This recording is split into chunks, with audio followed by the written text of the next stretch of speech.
എൻ്റെ പേര് സ്നോബി. ഇതെൻ്റെ മമ്മി ജെസ്സി. മമ്മിയാണ് ഉടമ്പടി എടുത്തത്. ഇതെൻ്റെ ഹസ്ബൻഡ് ജോജോ. ഇത് ഞങ്ങളുടെ കുഞ്ഞ് അമിയ. ഞാൻ കർണാടകനാണ്, പക്ഷേ മാരിഡ് ടു കേരള. എറണാകുളത്തേക്കാണ് കല്യാണം കഴിച്ച് വന്നേക്കുന്നത്. ഇപ്പോൾ ഉള്ളത് ഖത്തറിലാണ്. എനിക്ക് പ്രഗ്നൻസി തുടങ്ങിയപ്പോൾ തൊട്ടേ കോംപ്ലിക്കേഷൻസ് ആയിരുന്നു. അപ്പം മമ്മി 5th മന്തിലെ എന്നെ കാണാൻ വന്നു. വരുന്ന കാലം മുമ്പേ ഇവിടെ വന്ന് ഏപ്രിലിൽ ഉടമ്പടി വെച്ചിട്ടാണ് എൻ്റെ അടുത്തേക്ക് വന്നത്. അവിടെ വന്നതിന് ശേഷം എനിക്ക് ഓരോ മാസം എന്തെങ്കിലും ഒരു കോംപ്ലിക്കേഷൻ വരും. പക്ഷേ ലാസ്റ്റ് 9th മന്ത് ആയപ്പം വാട്ടർ ബ്ലിക്കായി. പിന്നെ ബേബി മെക്കോണമിയും പാസ് ചെയ്തു. അവിടെ ഖത്തറിൽ നോർമൽ ഡെലിവറിക്ക് ഫസ്റ്റ് ട്രൈ ചെയ്തുള്ളൂ. അപ്പം അങ്ങനെ കുറേ 22 hours ഓൾമോസ്റ്റ് അവർ വെയിറ്റ് ചെയ്തു. ബേബി ഫുൾ മെക്കാനിയം പാസ് ചെയ്തു. ബേബിയുടെ ഹാർട്ട് റേറ്റൊക്കെ കൂടി. എനിക്ക് ഫീവർ അടിച്ചു. കോഡൊക്കെ വിളിച്ചതിന് ശേഷം ലാസ്റ്റിന് എമർജൻസി ആയിട്ടാണ് കൊച്ചിനെ LSS എടുത്തത്. ഞങ്ങളൊക്കെ ഭയങ്കരമായിട്ട് പേടിച്ചിട്ടുണ്ടായി. എന്തിനാണെന്ന് വെച്ചാൽ 22 hours വേണ്ട, 1 hour ഒരു മെക്കാനിയമിൽ ഒരു ബേബി കിടന്നിട്ടുണ്ടെങ്കിൽ അത് ചിലപ്പം അത് സ്വാലോ ചെയ്തെങ്കിലോ ഇല്ലെങ്കിൽ ഇൻഹേൽ ചെയ്തെങ്കിലോ ബേബി 2 months വരെ ICUയിൽ കിടക്കാനുള്ള ചാൻസസ് ഉണ്ടെന്നൊക്കെ എനിക്കറിയായിരുന്നു. അപ്പം എന്താവും, ബേബി കിട്ടുമോ ഇല്ലെന്ന് വരെ ടെൻഷനായിരുന്നു. പക്ഷെ മമ്മിക്ക് ഭയങ്കര വിശ്വാസമായിരുന്നു ഇവിടെ. അപ്പം മമ്മി എപ്പോഴും കാശ് രൂപയൊക്കെ എൻ്റെ കയ്യിൽ തന്നെ തന്നിട്ടുണ്ടായിരുന്നു. പിന്നെ മമ്മി ലാസ്റ്റ് എന്താവും കിട്ടില്ലായിരിക്കും എന്നുള്ള പ്രതീക്ഷ വെച്ചപ്പോൾ മമ്മി സഞ്ചാരി മാതാവെ എങ്ങനെയും വന്ന് എൻ്റെ മോളെയും കൊച്ചിനെ രക്ഷിക്കണം, എൻ്റെ മോളെയും കൊച്ചിനെ ഇവിടെ കൊണ്ടുവന്ന് ഞാൻ സാക്ഷ്യം പറയാമെന്ന് പറഞ്ഞിട്ട് മമ്മി പ്രെയർ ചെയ്തു. അപ്പോഴന്ന് ലാസ്റ്റിന് ഒരു ലേഡി ഡോക്ടർ വന്ന് ഇല്ല എമർജൻസി ആയിട്ട് ഇപ്പോഴേ എടുക്കണം എന്ന് പറഞ്ഞിട്ട് LSS എടുത്തു. മാധവൻ്റെ കൃപയെ സത്യമായിട്ട് ഒട്ടും ഇച്ചിരി പോലും മെക്കാനിയം കഴിച്ചിട്ടും ഇല്ലായിരുന്നു, ഇൻഹേലും ചെയ്തിട്ടില്ലായിരുന്നു. ദയവ് ചെയ്തിട്ട് NICയിൽ 2 days ജസ്റ്റ് ഒബ്സർവേഷന് മാത്രമാണ് കിടന്നത്. ബ്ലഡ് ടെസ്റ്റിലും ഏതിലും കൊച്ചിന് ഒന്നും സംഭവിച്ചിട്ടില്ലായിരുന്നു. ഞാൻ ഡെലിവറിക്ക് ശേഷം ഞങ്ങൾ വീട്ടിൽ വന്നു. എനിക്ക് ഇച്ചിരി ഇൻഫെക്ഷൻസൊക്കെ ആയിരുന്നു, പക്ഷേ മാധവൻ്റെ സഹായത്താൽ ഒന്നും പറ്റിയില്ല. വീട്ടിൽ വന്നപ്പം എനിക്ക് BP കൂടി. എല്ലാവരും വിചാരിച്ചു എനിക്ക് സ്ട്രോക്ക് അടിക്കുന്നു. ആ റേഞ്ചിൽ നല്ലോണം BP ഒക്കെ കൂടിയായിരുന്നു.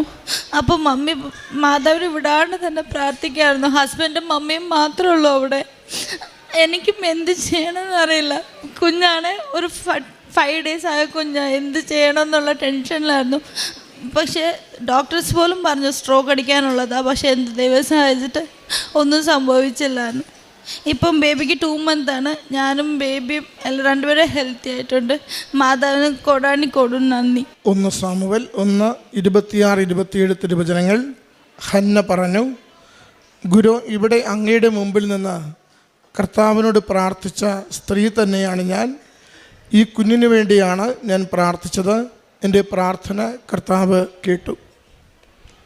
ജെസ്സി എന്ന ഈ സഹോദരിയുടെ മകൾ ഗർഭിണിയായിരുന്ന നാൾ മുതൽ ഗർഭാവസ്ഥയിൽ അനുഭവിച്ച ക്ലേശങ്ങളെയും വളരെ പ്രത്യേകിച്ച് ഡെലിവറി ദിവസമുണ്ടായ വലിയ ബുദ്ധിമുട്ടുകളെയും സാക്ഷ്യപ്പെടുത്തുകയാണ്.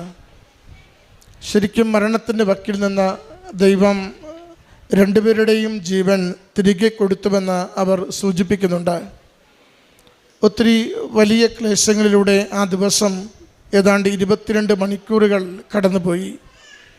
ആ ഓരോ മണിക്കൂറിലും നോർമൽ ഡെലിവറിക്ക് വേണ്ടി ആശുപത്രി കാത്തിരിക്കുമ്പോൾ ഉള്ളിൽ കുഞ്ഞ് മഷിയിടുകയും അതിൻ്റേതായ എല്ലാ പ്രശ്നങ്ങളും, കോംപ്ലിക്കേഷൻസും, ഹൃദയമിടിപ്പിലുള്ള വ്യത്യാസങ്ങളും, രക്തസമ്മർദ്ദത്തിലുള്ള പ്രശ്നങ്ങളും, ഭക്ഷണം കിട്ടായ്മയിലുള്ള ബുദ്ധിമുട്ടുകളുമൊക്കെ അനുഭവിക്കുന്നുണ്ട്.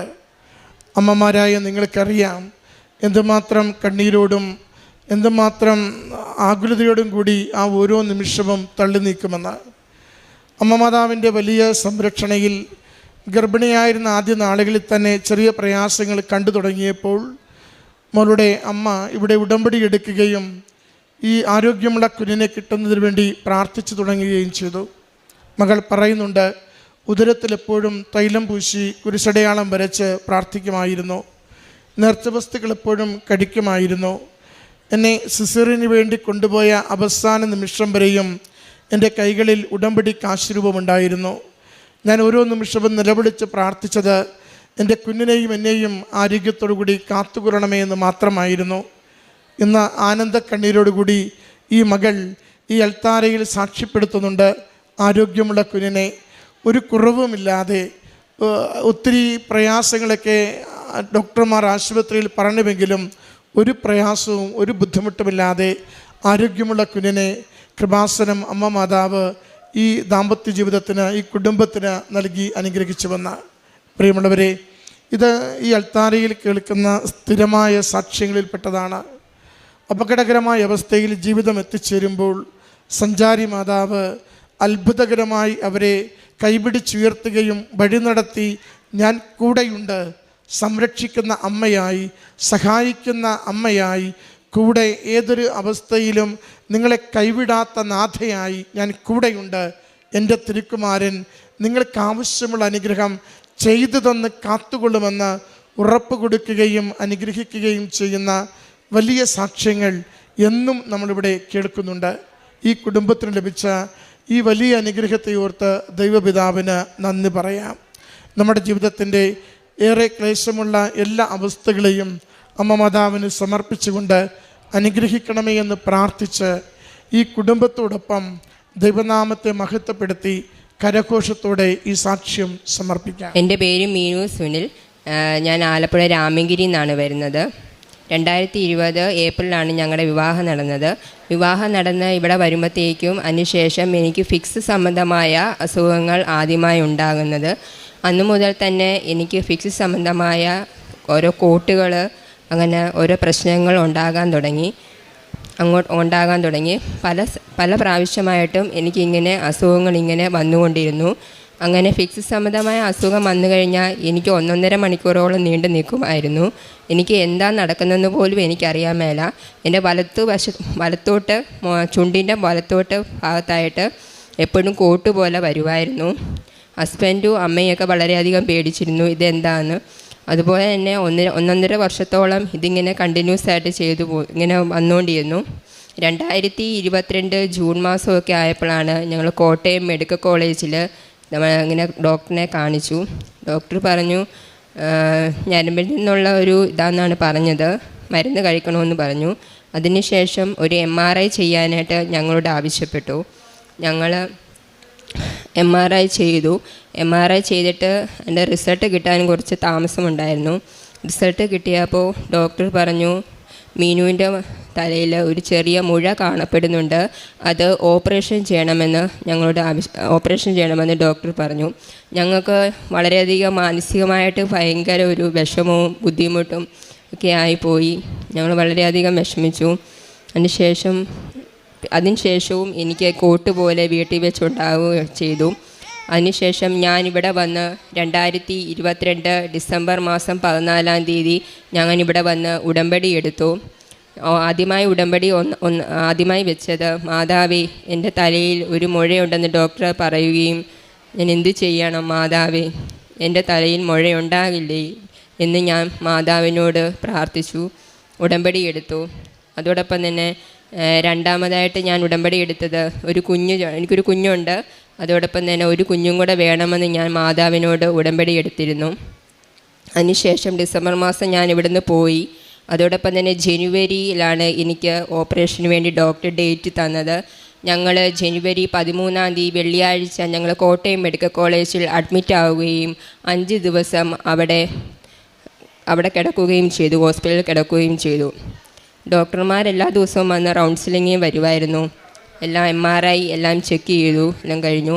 5 ദിവസം കഴിഞ്ഞിട്ടും ഡോക്ടർമാർ പറഞ്ഞു അയ്യോ ഇത് ഓപ്പറേഷൻ ചെയ്യേണ്ട ആവശ്യമില്ല, മീനുവിന് തലയിൽ മുഴയൊന്നും അങ്ങനെ കാണപ്പെടുന്നില്ലല്ലോ, ഈ MRIയിലൊന്നും കാണുന്നില്ലല്ലോ, ഇത് ചെയ്യണ്ട എന്നിങ്ങനെ പറഞ്ഞു. വീട്ടിൽ നിന്ന് പോകുമ്പോൾ 2023 ജനുവരിയിൽ 13-ാം തീയതി വീട്ടിൽ നിന്ന് അഡ്മിറ്റ് ആവാൻ പോകുമ്പോൾ ഞാൻ കരഞ്ഞുകൊണ്ടാണ് സത്യം പറഞ്ഞാൽ വീട്ടിൽ നിന്ന് പോകുന്നത്. എന്ത് ചെയ്യണമെന്നറിയത്തില്ല. ഒരു കുഞ്ഞു കൊച്ചുണ്ട്, മൂത്ത ഒരാളുണ്ട് കയ്യിൽ. എന്ത് ചെയ്യണം മാതാവേ, ഞാൻ എന്ത് ചെയ്യണം എന്ന് ഞാൻ ആലോചിച്ചു. ദൈവമേ, അവിടെ ചെന്ന് കഴിയുമ്പോൾ എന്തെങ്കിലും ഒരു മാറ്റം സംഭവിക്കണമെന്ന് ഞാൻ പ്രാർത്ഥിച്ചു. ഈ മാതാവിൻ്റെ ഈ ബുക്കുമായിട്ടാണ് ഞാൻ ആ വീട്ടിൽ നിന്ന് പടിയിറങ്ങുന്നത്. ഞാനും ഉണ്ട്, അമ്മയുണ്ട്. 5 ദിവസം അവിടെ കിടന്നു. 5 ദിവസം കഴിയുമ്പോൾ ഡോക്ടർ പറഞ്ഞു മീനുവിന് ഓപ്പറേഷൻ ചെയ്യേണ്ട ആവശ്യമില്ല, നിങ്ങൾ ധൈര്യമായിട്ട് വീട്ടിലോട്ട് പോയിക്കോളൂ, ഒന്നും ചെയ്യേണ്ട ആവശ്യമില്ല. ഞാൻ മാതാവിനോട് ഞാൻ അവിടെ നിന്ന് ആ 10ാം വാർഡില്ല ഞാൻ കിടന്നു. ഞാൻ അവിടെ നിന്ന് ഞാൻ കരഞ്ഞു. സത്യം പറഞ്ഞാൽ രാവിലെയും വൈകിട്ടും എല്ലാം ഞാൻ ഈ മാതാവിൻ്റെ ബുക്ക് എടുത്ത് വായിക്കണം. മാതാവ് എനിക്ക് ഓപ്പറേഷൻ വേണ്ടായിരുന്നു മാതാവേ, ഞാൻ എന്ത് ചെയ്യണം, എന്തെങ്കിലും ഒരു മാറ്റം. പക്ഷെ മാതാവിൻ്റെ രൂപത്തിൽ ഡോക്ടർമാർ പറഞ്ഞ വാക്കുകൾ വളരെയധികം ഞങ്ങളുടെ കുടുംബത്തിനെ വലിയൊരു എന്താ പറയുക, പറയാൻ വാക്കുകളില്ല. മാതാവ് ഞങ്ങളെ രക്ഷിച്ചു. അതിനുശേഷം ഞാൻ ഉടമ്പടി എടുത്ത പ്രകാരം ഇവിടുന്ന് പോയതിന് ശേഷം 2 മാസം കഴിഞ്ഞപ്പോഴത്തേക്കും ഫെബ്രുവരിയിൽ ഞാൻ ഉടമ്പടി എടുത്ത പ്രകാരം പ്രഗ്നൻ്റാണെന്ന് അറിഞ്ഞു, 2ാമത്. അതിനുശേഷം ഡോക്ടർ പറഞ്ഞു പ്രഗ്നൻ്റ് ആയ ഫിക്സ് എന്നുള്ള ഇതുള്ളത് കൊണ്ട് ചിലപ്പം കുട്ടിക്ക് എന്തെങ്കിലുമൊക്കെ ഇത് സംഭവിക്കാൻ മുന്തിമാന്യോ വൈകല്യങ്ങൾ ചിലപ്പോൾ ഉണ്ടാകാൻ സാധ്യതയുണ്ട്, കുഴപ്പമില്ല, എന്നാലും ഒരു MRI കൂടെ ചെയ്യണം, കുട്ടി ഇപ്പം ഉണ്ടായി കഴിഞ്ഞതിന് ശേഷം ചെയ്താലും മതി, MRI ചെയ്താലും മതി എന്ന് പറഞ്ഞു. ഞങ്ങൾ കുട്ടി ഉണ്ടായി 2024 ഒക്ടോബറിൽ 26-ാം തീയതി കുട്ടിയുണ്ടായി. കുട്ടിയുണ്ടായതിന് ശേഷം നിങ്ങളൊരു MRI ചെയ്യണം എന്ന് ഞങ്ങളോട് ഡോക്ടർ ആവശ്യപ്പെട്ടു. അപ്പോൾ ഞങ്ങൾ ഡോക്ടറിനോട് പറഞ്ഞു ഡോക്ടർ ഞങ്ങൾ ചെയ്യാം എന്ന് പറഞ്ഞു. പിന്നെ ഡോക്ടർ പറഞ്ഞു നിങ്ങൾ MRI ചെയ്ത് കഴിയുമ്പോൾ ഇപ്പോൾ പ്രഗ്നൻറ്റും കൂടെയൊക്കെ ആയത് കാരണം അതിന് ശേഷം ചിലപ്പോൾ മുഴയുണ്ടെന്നാണല്ലോ എൻ്റെ റിപ്പോർട്ടിൽ കിടക്കുന്നത്. അതുകൊണ്ട് ചിലപ്പോൾ ചില മാറ്റങ്ങൾ മുഴ ചിലപ്പോൾ ഉണ്ടാകാനായിട്ട് സാധ്യത കൂടും എന്നൊക്കെ ഞങ്ങളോട് പറഞ്ഞു. പിന്നെ ഗൈനക്കോളജിസ്റ്റും പറഞ്ഞു ഞങ്ങൾ 100% ഉറപ്പും തരുന്നില്ല മീനു, ഹസ്ബൻഡിനോടും പറയണം, ചിലപ്പോൾ കുട്ടിക്ക് 100% ഞങ്ങൾ ഉറപ്പ് നൽകത്തില്ല, കുട്ടിക്ക് ചിലപ്പോൾ ബുദ്ധിമാന്ദ്യമോ വൈകല്യങ്ങൾ ഉണ്ടാകാൻ സാധ്യതയുണ്ട്, അതുകൊണ്ട് ഞങ്ങളൊന്നും പറയുന്നില്ല ഇങ്ങനെ പറഞ്ഞു. അപ്പം ഞാൻ ഒരുപാട് കരഞ്ഞു. ഡോക്ടർ എന്നോട് ഇങ്ങനെ പറഞ്ഞു. അപ്പം ഞാൻ പുറത്തിറങ്ങി കഴിഞ്ഞപ്പോൾ ഞാൻ കരഞ്ഞു. അപ്പം അമ്മ എന്നോട് പറഞ്ഞു മീനു സാരമില്ല പോട്ടെ, ഡോക്ടർമാരങ്ങനെ പറയുന്നതായിരിക്കും, നമ്മളെല്ലാം ദൈവത്തിന് വിട്ടുകൊടുക്കുക എന്നിങ്ങനെ പറഞ്ഞു. അപ്പം എനിക്കിപ്പം ഒരുപാട് കരയും വിഷമിക്കുകയൊക്കെ ചെയ്തു. പക്ഷേ എന്നാലും ഞാൻ മാതാവിനെ എപ്പോഴും മാതാവാണ് അവിടം വരെ എത്തിച്ചു തന്നെ. ഞാൻ എല്ലാ ദിവസവും ഉച്ച സമയമൊക്കെ ആകുമ്പോഴും വൈകുന്നേരവും മാതാവിൻ്റെ പുസ്തകങ്ങൾ എടുത്ത് വായിക്കുകയും മാതാവിൻ്റെ തൈലം പുരട്ടുകയും മാതാവിനെ മുറുകെ പിടിക്കുകയായിരുന്നു. മാതാവ് എന്നെ കൈവിടത്തില്ലെന്നൊരു വിശ്വാസമായിരുന്നു എനിക്ക്. അപ്പോൾ എന്നോട് ഇങ്ങനെ ഡോക്ടർ പറഞ്ഞപ്പോഴും ഞാൻ കരഞ്ഞു. ഞാൻ എന്ത് ചെയ്യും, അവർ ഒന്നും പറയുന്നില്ല. പിന്നെ അത് കഴിഞ്ഞതിന് ശേഷം കുട്ടി ഉണ്ടായതിന് ശേഷം ഞങ്ങൾ MRI സ്കാൻ ചെയ്തു കഴിഞ്ഞപ്പോഴത്തേക്കും ആ റിപ്പോർട്ടിൽ ഒന്നും തന്നെ കണ്ടെത്താൻ സാധിച്ചില്ല. ഒരു മുഴയോ മറ്റുള്ള ഒന്നും കണ്ടെത്താനായിട്ട് സാധിച്ചില്ല. ഡോക്ടർ പറഞ്ഞു ചിലപ്പോൾ അത് എന്തെങ്കിലും പ്രഗ്നൻസിയുടെ ഇതായതുകൊണ്ട് മരുന്ന് ഇത് മെഡിസിൻസൊക്കെ കഴിക്കുന്നെന്ന് പറഞ്ഞാലും ചിലപ്പം അത് മുഴയുണ്ടാകാനോ ഓപ്പറേഷൻ ചെയ്യാനൊക്കെ ചിലപ്പം സാധ്യതയേറെയാണ്. പക്ഷേ മാതാവിനെ ഞാൻ മുറുകെ പിടിച്ചു. മാതാവ് എന്നെ കൈവിടത്തില്ല എന്നൊരു വിശ്വാസം എനിക്കുണ്ടായിരുന്നു. കുട്ടി ഉണ്ടായതിന് ശേഷവും എനിക്ക് ടെൻഷനും കാര്യങ്ങളും ഒക്കെ ആയിരുന്നു. എന്താണ് ഈശ്വര ദൈവം എനിക്ക് ഇനി വിധിച്ചിരിക്കുന്ന വിധി എന്താണെന്ന് നമുക്കറിയില്ലല്ലോ, ഇനി MRI ചെയ്യുമ്പോൾ എന്താ സംഭവിക്കുന്നത്. എന്നെ ഒരുപാട് പേര് ആക്ഷേപിച്ചു, നിനക്ക് വയ്യാത്തത് കൊണ്ട് നീ എൻ്റെ ഒരു കുഞ്ഞുണ്ടായി എന്നൊക്കെ എന്നെ കളിയാക്കിയവരുണ്ട്. പക്ഷെ മാതാവ് എന്നെ കൈവിട്ടില്ല. മാതാവ് എനിക്കൊരു കുഞ്ഞിനെ തന്നു. കുഞ്ഞിന് ഇന്ന് ഒക്ടോബർ 26-ാം തീയതി കഴിഞ്ഞപ്പോൾ കുഞ്ഞിന് 1 വയസ്സ് കഴിഞ്ഞു. കൊച്ചിന് യാതൊരുവിധ പ്രശ്നങ്ങളോ ഒന്നും തന്നെ ഇല്ല, ബുദ്ധിവൈകല്യമോ ഒന്നുമില്ല, ഒരു പ്രശ്നവുമില്ല. സാധാരണ കുട്ടികളെപ്പോലെ തന്നെയാണ് അവൾ പെരുമാറുകയും എടുക്കുകയും എല്ലാം ചെയ്യുന്നത്.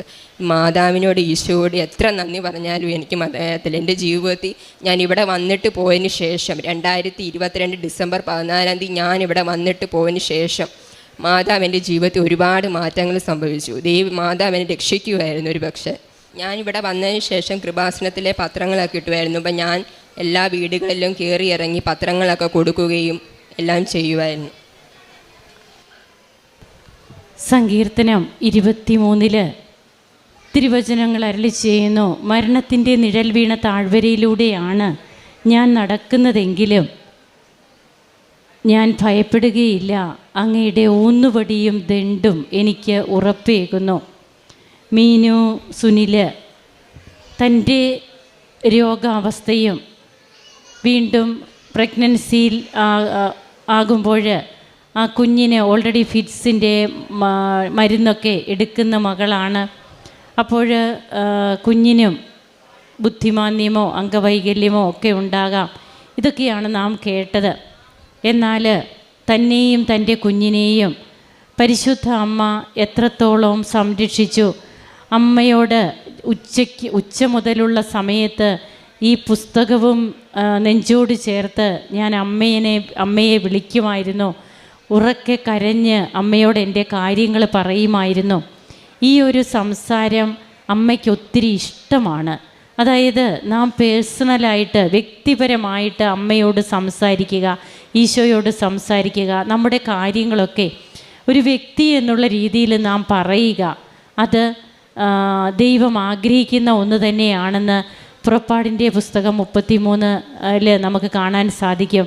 സ്നേഹിതനോട് എന്ന പോലെ ദൈവം മോശയോട് മുഖാഭിമുഖം സംസാരിച്ചു എന്ന് തിരുവചനങ്ങൾ അരുളി ചെയ്യുന്നുണ്ട്. അപ്പോൾ ഈ മകൾക്ക് ബലം ആയിട്ടുണ്ടായിരുന്നത് ഉടമ്പടിയാണ്. എനിക്കൊന്നും വരില്ല, തൻ്റെ മുഴ, പിന്നീട് തലയിലെ മുഴ ഓപ്പറേഷൻ ചെയ്യണമെന്ന് പറഞ്ഞത്, അത് പിന്നീട് അതിനൊരു സാഹചര്യം വരുന്നില്ല.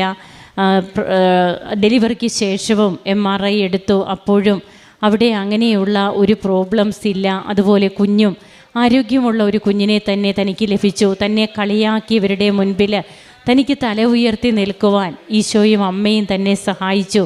അതൊക്കെയാണ് ഈ മകളുടെ സാക്ഷ്യത്തിലൂടെ നമുക്ക് കേൾക്കുവാൻ സാധിച്ചത്. മരണത്തിൻ്റെ നിഴൽ വീണ താഴ്വരയിലൂടെയാണ് നടക്കുന്നതെങ്കിലും കർത്താവിൻ്റെ കരമാണ് നാം പിടിച്ചിരിക്കുന്നതെന്നുള്ള ഉത്തമമായ ബോധ്യം നമുക്കുള്ളപ്പോൾ തമ്പുരാൻ നമ്മുടെ കൂടെ നടക്കുന്ന സാന്നിധ്യമാണെന്നാണ് സാക്ഷ്യങ്ങൾ നമ്മോട് പറയുക. നമുക്ക് കരങ്ങളടിച്ച് ദൈവത്തെ ആരാധിക്കാം, മഹത്വപ്പെടുത്താം. ഈശോയ്ക്കും അമ്മയ്ക്കും നന്ദി പറയാം. എൻ്റെ പേര് സുനിത കെ എലിയാസ്. ഞങ്ങൾ എറണാകുളം ജില്ലയിലെ ചാത്തമ്പറ്റം എന്ന സ്ഥലത്തു നിന്നാണ് വരുന്നത്. ഇതെൻ്റെ സഹോദരനാണ് സുനു കെ വാവച്ചൻ. എൻ്റെ സഹോദരനാണ് ഉടമ്പടി എടുത്തത്. എൻ്റെ സഹോദരന് വേണ്ടിയാണ് ഞാൻ സാക്ഷ്യം പറയുന്നത്. ഞങ്ങൾ രണ്ടുപേരും ബോംബെയിൽ നേഴ്സായിട്ട് ജോലി ചെയ്യുകയായിരുന്നു. അതിൻ്റെ ഇടയ്ക്ക് എൻ്റെ സഹോദരനൊരു മാരക അസുഖം വന്നു. അപ്പോഴാണ് ഞങ്ങൾ ടെസ്റ്റ് ചെയ്തിട്ട് ഞങ്ങളതിൻ്റെ ഹോസ്പിറ്റലിൽ പോകുന്നതിന് മുമ്പ് കൃപാസനത്തിൽ വന്ന് ഉടമ്പടി എടുത്തു. അന്ന് ആദ്യമായിട്ട് ഉടമ്പടി എടുക്കുന്ന സമയത്ത് ജോസഫ് അച്ഛൻ പറഞ്ഞു, ക്രൂശിതനായ ഒരു ഈശോയെ ഞാൻ കാണുന്നു, ഓൾറെഡി സാമ്പത്തിക ബുദ്ധിമുട്ടുണ്ട്, ഒരു മാരക അസുഖം കൂടെ വന്നിട്ടുണ്ടെന്ന്. നെവർ മൈൻഡ് എന്ന് അച്ഛൻ പറഞ്ഞു. ഞാൻ ആ സമയത്ത് പൂനെയിലായിരുന്നു. ഞാനത് ഓർത്തു, എൻ്റെ സഹോദരനെക്കുറിച്ച് ഞങ്ങളെക്കുറിച്ച് തന്നെയാണ് പറയുന്നതെന്ന് ഞാൻ ഉറച്ചു വിശ്വസിച്ചു. എൻ്റെ ദൈവം ഞങ്ങളെ ഈ മാരക രോഗത്തിൽ നിന്ന് രക്ഷിക്കും, ഞങ്ങളുടെ സാമ്പത്തിക ബുദ്ധിമുട്ടുകളെല്ലാം മാറ്റുമെന്ന് ഉടമ്പടി എടുത്തു. ഒന്നാമത്തെ ഉടമ്പടി മാരക രോഗം തന്നെ ഞങ്ങൾ വെച്ചു. സർജറി നല്ല രീതിയിൽ 12 മണിക്കൂർ എടുത്ത് ചെയ്തു. ഓപ്പൺ പറഞ്ഞ സർജറി കീ ഹോൾ വഴി ചെയ്യാനായിട്ട് മാതാവ് ഞങ്ങളെ സഹായിച്ചു. നല്ല രീതിയിൽ സർജറി പൂർത്തിയായി. 6 മാസത്തിന് ശേഷം രണ്ടാമതൊരു സർജറിയും കൂടി ചെയ്തു. ആ സർജറിയും വിജയകരമായി പൂർത്തിയാക്കി. അതിൻ്റെ ഇടയ്ക്ക് ബയോപ്സിക്ക് റിപ്പോർട്ടിന് വേണ്ടി ബയോപ്സിക്ക് അയച്ചായിരുന്നു സാമ്പിള്. ഞാൻ ഒരിക്കൽ 4:30 മണിയായപ്പോൾ ഞാൻ ഒരിക്കലും പ്രാർത്ഥനയ്ക്ക് എഴുന്നേക്കാൻ മറന്നുപോയി. അപ്പം തനിയെ മണി അടിച്ചു. അലാറം ഞാൻ സെറ്റ് ചെയ്തിട്ടില്ലായിരുന്നു മൊബൈലിൽ. തനിയെ മണി അടിച്ച് ഞാൻ കൃത്യസമയത്ത് അന്ന് മുതൽ പ്രാർത്ഥന ചൊല്ലി. പിന്നീട് ഞാൻ മാതാവിനെ സ്വപ്നം കണ്ടു. പക്ഷെ ഞാൻ കാവി സാരി ഉടുത്തിയ മാതാവിനെയാണ് സ്വപ്നം കണ്ടത്. ഒരു കുഞ്ഞി കൊച്ച് കൂടെ ഉണ്ടായിരുന്നു. എന്നെ വന്ന് ഒരു ബുക്ക് കാണിച്ചു. എൻ്റെ സഹോദരൻ്റെ പേര് അതിനകത്ത് എഴുതിയിട്ടുണ്ടായിരുന്നു. അതിന് താഴെ ഒരു 10,400 എന്ന് എഴുതിയത് ഞാനിപ്പോഴും ഓർക്കുന്നു. അതിന് താഴെ you will see the result എന്ന് എഴുതിയിട്ട് റെഡിങ് കൊണ്ട് അണ്ടർലൈൻ ചെയ്തിട്ടുണ്ടായിരുന്നു. ബയോപ്സിയുടെ റിസൾട്ട് വന്നപ്പം എൻ്റെ സഹോദരന് ഒരു മാരകാസുഖവും ഉണ്ടായിരുന്നില്ല. രണ്ടാമതായിട്ട് ഞാൻ ജർമ്മനിക്ക് പോകാനായിട്ട് എൻ്റെ ദൈവം എന്നെ സഹായിച്ചു. ഇന്ന് ഞാൻ ജർമ്മനിയിൽ സ്റ്റാഫ് നേഴ്സായിട്ട് ജോലി ചെയ്യുകയാണ്. എൻ്റെ സഹോദരൻ്റെ അസുഖം പൂർണ്ണമായി മാറി. അതിനുശേഷം അവനിപ്പം B2 പഠിച്ച എക്സാമിന് പ്രിപ്പയർ ചെയ്തുകൊണ്ടിരിക്കുകയാണ്. അവൻ നോർമലായിട്ടുള്ളൊരു ലൈഫ് ജീവിക്കുന്നു. ഒപ്പം ഞങ്ങളും സന്തോഷത്തോടെ ജീവിക്കുന്നു. പിന്നീട് ഈ ഒരു ഉടമ്പടി എടുത്തത് മൂലം എനിക്ക് സീരിയൽ കാണുന്ന സ്വഭാവം ഉണ്ടായിരുന്നു. ദൈവം അതെല്ലാം മാറ്റി തന്നു. ഉടമ്പടിയുടെ വഴി അനേകം ആളുകൾക്ക് ഞങ്ങൾ കൃപാസനത്തിൻ്റെ പത്രം കൊടുത്തു. മുംബൈയിൽ വർക്ക് ചെയ്യുന്നത് വഴി പലർക്കും ദൈവത്തെക്കുറിച്ച് അറിയില്ലായിരുന്നു. ഞങ്ങളത് പറഞ്ഞു. ഉടമ്പടി പത്രം കൊടുത്തു. അതുവഴി അനേകം പേർക്ക് അത്ഭുത സാക്ഷ്യങ്ങളും രോഗശാന്തികളും ഉണ്ടായി. പിന്നീട് ഞാൻ എൻ്റെ ജീവിതത്തിലുണ്ടായിരുന്ന പല ദുസ്വഭാവങ്ങളും ഉപേക്ഷിക്കുവാൻ എൻ്റെ ദൈവം എന്നെ സഹായിച്ചു. എനിക്ക് ഭയങ്കര ആഗ്രഹമായിരുന്നു ഉടമ്പടിക്കൊരു സാക്ഷ്യം പറയണമെന്ന്. ദൈവം അതിനും എനിക്ക് അവസരം തന്ന് എന്നെ അനുവദിച്ചു. എൻ്റെ ഈശോയ്ക്ക് 1000 നന്ദി. ഇത്രയും വലിയ അനുഗ്രഹം തന്ന മാതാവിന് നന്ദി. അഗ്നിശോധനയെ അതിജീവിക്കുന്ന നശ്വരമായ സ്വർണത്തേക്കാൾ വിലയേറിയതാണ് പരീക്ഷകളെ അതിജീവിക്കുന്ന നിങ്ങളുടെ വിശ്വാസം. തിരുവചനങ്ങൾ അരുളി ചെയ്യുന്നത് പോലെ തൻ്റെ സഹോദരൻ്റെ രോഗസൗഖ്യം അത് പിന്നീട് എങ്ങനെയാണ് പരിശുദ്ധ അമ്മ തനിക്ക് ഒരു ദർശനത്തിലൂടെ സഹോദരൻ്റെ ബയോപ്സിയുടെ റിസൾട്ടൊക്കെ ഈ മകൾക്ക് എങ്ങനെ വളരെ ക്ലിയറായിട്ട് കാണിച്ചു കൊടുക്കുന്നു. ബഹുമാനപ്പെട്ട VP ജോസഫ് അച്ഛൻ അത് ധ്യാനത്തിൽ പറയുന്നു. അങ്ങനെ അമ്മയുടെയും ഈശോയുടെയും സംരക്ഷണവും സാന്നിധ്യവുമൊക്കെ തനിക്ക് തൻ്റെ കുടുംബത്തിന് പിന്നീട് കൃപയായി ലഭിച്ച സാക്ഷ്യമാണ് നാം ഇപ്പോൾ കേട്ടത്.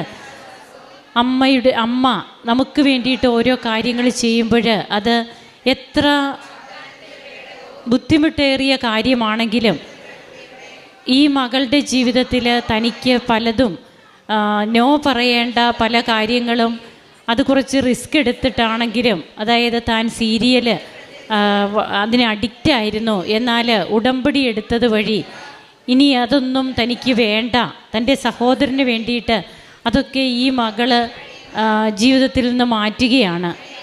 ഈ മകള് ഓൺലൈൻ ഉടമ്പടി എടുത്തതിന് ശേഷമാണ് അങ്ങനെയുള്ള കാര്യങ്ങളെല്ലാം തൻ്റെ സഹോദരന് വേണ്ടിയിട്ട് തൻ്റെ ജീവിതത്തിൽ നിന്ന് മാറ്റുക. തനിക്ക് പല രീതിയിൽ തന്നെ ശുദ്ധീകരിക്കുവാൻ വേണ്ടിയിട്ട് ഈ മകള് ശ്രമിക്കുന്നു.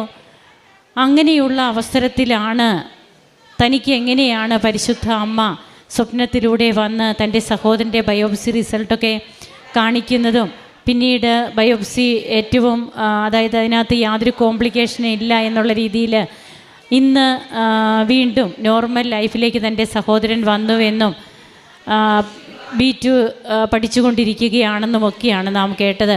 അങ്ങനെ പരിപൂർണ രോഗസൗഖ്യം നൽകി കുടുംബത്തെ അനുഗ്രഹിച്ച ഈശോയ്ക്കും അമ്മയ്ക്കും നമുക്ക് കരങ്ങളടിച്ച് നന്ദി പറയാം. യേശുവേ നന്ദി, യേശുവേ സ്തുതി, യേശുവേ ആരാധന. ആദ്യമേ തന്നെ എന്നെയും എൻ്റെ കുടുംബത്തെയും അമ്മയുടെയും തിരുകുമാരൻ്റെയും പ്രത്യക്ഷീകരണത്തിൻ്റെ ഏറ്റവും വലിയ സാക്ഷിയാക്കിയതിന് ഞാൻ നന്ദി പറയുന്നു. എൻ്റെ പേര് സ്വപ്ന. ഞാൻ ബഹ്റിൽ നിന്ന് വരുന്നു. അവിടെ നേഴ്സായിട്ട് ഞാൻ ജോലി ചെയ്യുന്നു. ഞാൻ 20/4/2022 ആദ്യമായി ഉടമ്പടി എടുക്കുന്നത്. എല്ലാ നേഴ്സുമാരെയും പോലെ എൻ്റെ ഏറ്റവും വലിയൊരു ആഗ്രഹമായിരുന്നു OET എക്സാം പാസ്സാവുക എന്നുള്ളത്. എന്നെ സംബന്ധിച്ച് അത് എനിക്ക് വലിയൊരു കടമ്പയായിരുന്നു. അങ്ങനെ ഞാൻ ഉടമ്പടി എടുത്ത് ഉടനടി ഡേറ്റ് എടുത്ത് ഞാൻ എക്സാം എഴുതി. എങ്കിലും എനിക്ക് പാസ്സാവാനായി സാധിച്ചില്ല. കാരണം ഞാൻ ഉടമ്പടി നിബന്ധനകൾ കറക്റ്റായിട്ട് പാലിച്ചില്ലായിരുന്നു. പിന്നീട് ഞാൻ അമ്മയിൽ നിത്യമായി വിശ്വസിക്കുകയും ഉടമ്പടി കാര്യങ്ങൾ ഞാൻ നിർബന്ധപൂർവ്വം കറക്റ്റായി ചെയ്യുകയും ചെയ്തതിൻ്റെ ഫലമായി, ഉടമ്പടി വസ്തുക്കൾ ഉപയോഗിക്കുകയും ചെയ്തതിൻ്റെ ഫലമായി എനിക്ക് OETക്ക് UK സ്കോർ തന്ന് അമ്മ എന്നെ അനുഗ്രഹിച്ചു. അതുപോലെ തന്നെ എനിക്ക് ഏറ്റവും അധികമായിട്ട് പറയാനുള്ളത് എൻ്റെ കുടുംബത്തിൽ കുടുംബ പ്രാർത്ഥന സ്ഥിരമായിട്ടില്ലായിരുന്നു. ഇപ്പോൾ ഞാൻ ഉടമ്പടി എടുത്തതിന് ശേഷം, ഉടമ്പടി കാര്യങ്ങൾ ചെയ്യുന്നതിന് ശേഷം എൻ്റെ കുടുംബത്തിൽ കുടുംബ പ്രാർത്ഥന സ്ഥിരമായിട്ടുണ്ട്. എൻ്റെ ഭർത്താവ് കുടുംബ പ്രാർത്ഥന ചൊല്ലുമ്പോൾ എപ്പോഴും എന്തെങ്കിലും മുടക്കങ്ങൾ പറയുമായിരുന്നു. പിന്നീട് ഇപ്പോൾ ഞങ്ങളെ പ്രാർത്ഥനയ്ക്ക് വൈകിയാൽ എപ്പോഴും വിളിക്കുന്നത് എൻ്റെ ഭർത്താവാണ്. അതുപോലെ തന്നെ 20 വർഷമായിട്ട് എൻ്റെ ഏറ്റവും വലിയൊരു ആഗ്രഹമായിരുന്നു ഞങ്ങൾക്ക് നല്ലൊരു ഭവനം വേണമെന്നുള്ളത്. അങ്ങനെ ഈശോയിലും അമ്മ മാതാവിലും അടിയുറച്ച് വിശ്വസിച്ചതും കൊണ്ടും എല്ലാ പ്രേക്ഷിത പ്രവർത്തനങ്ങളെയും അടിയുറച്ച് ഞങ്ങൾ ചെയ്തതുകൊണ്ടും ഞങ്ങൾക്ക് തടസ്സമില്ലാതെ ഒരു ഭവനം തന്ന് അമ്മ മാതാവും തിരുകുമാരനും ഞങ്ങളെ സഹായിച്ചു. പ്രേക്ഷിത പ്രവർത്തനമായിട്ട് എല്ലാവർക്കും അറിയാവുന്നതുപോലെ അവിടെ നമുക്ക് പ്രേക്ഷിത പ്രവർത്തനം അധികമൊന്നും ചെയ്യാൻ പറ്റുകയില്ല. എങ്കിലും എന്നെ കൊണ്ടാവുന്ന രീതിയിൽ ഫുഡെല്ലാം പ്രിപ്പയർ ചെയ്ത് ദിവസവേതനത്തിനായി ജോലിക്ക് ഇരിക്കുന്നവർക്കായിട്ട് ഞാൻ കൊടുക്കുമായിരുന്നു. സ്ഥിരമായിട്ട് ബൈബിൾ വചനവും യൂട്യൂബ് സാക്ഷ്യങ്ങളും ധ്യാനവും ഷെയർ ചെയ്യുകയും ജോലിസ്ഥലത്ത് ആവശ്യമുള്ളവർക്ക് സഹായങ്ങളെല്ലാം ഞാൻ ചെയ്തു കൊടുക്കുമായിരുന്നു. അങ്ങനെ അമ്മയും തിരുകുമാരനും തന്ന ഏറ്റവും വലിയ അനുഗ്രഹങ്ങൾക്ക് കോടി കോടി നന്ദി ഞാൻ പറയുന്നു. യെശയ്യാ പ്രവാചകൻ്റെ പുസ്തകം 26-ാം അധ്യായം 4-ാം തിരുവചനം. കർത്താവിൽ എന്നേക്കും ആശ്രയിക്കുവിൻ, ദൈവമായ കർത്താവ് ശാശ്വതമായ അഭയശിലയാണ്. സ്വപ്ന ജോസ് എന്ന ഈ സഹോദരി തൻ്റെ കുടുംബത്തിൽ ലഭിച്ച ഉടമ്പടി അനുഭവങ്ങളെയും അനുഗ്രഹങ്ങളെയും സാക്ഷ്യപ്പെടുത്തുകയാണ്. പലതവണ OIT പരീക്ഷ എഴുതി പരാജയപ്പെട്ട സഹോദരിയാണ്.